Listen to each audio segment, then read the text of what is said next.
In the last few hours, doctors pushing back on proposed changes at a North Metro hospital, including moving an ICU 9 miles away and completely shuttering a pediatric unit. Tonight, those doctors are calling on Allina Health to reverse its plans for Mercy Hospital in Coon Rapids and its Unity campus in Fridley. Jennifer Hoff has a look at what could happen next. Jennifer? Julie, the changes are expected to happen in June, but the state is holding a public hearing later this month about the move.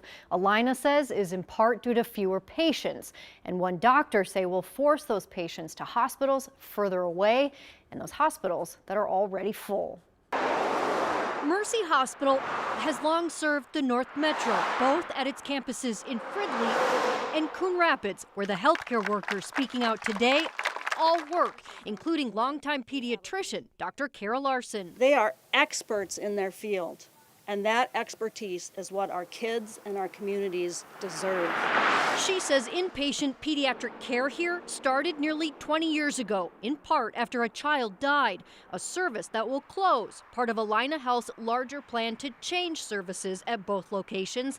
Dr. Larson saying that will force parents to children's hospitals in Minneapolis and St. Paul, costing time and money. They might not even bring their child in. They might stay at home hoping that their child gets better. Allina says there are 2 beds in Coon Rapids dedicated to inpatient pediatric care, accounting for 1% of that service, closing them due to fewer patients needing that level of care. It's not about the beds.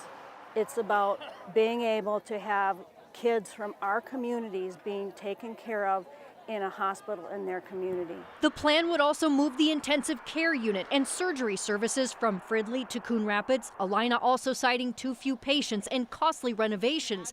The group saying 100 healthcare workers will lose their jobs. This decision will result in worse outcomes for children's health in our area. Changes, they argue, could create barriers for those most in need as the hospital landscape continues to change. And I enjoy being here for those families and making it a little less terrible when that does happen. In a statement, Allina Health also says that repositioning different types of care ensures that it's then being delivered in the right place and that it's dedicated to working with staff impacted by the changes. While the group today says it hasn't even been invited to the table and that it has ideas and wants to share them on how to better move forward.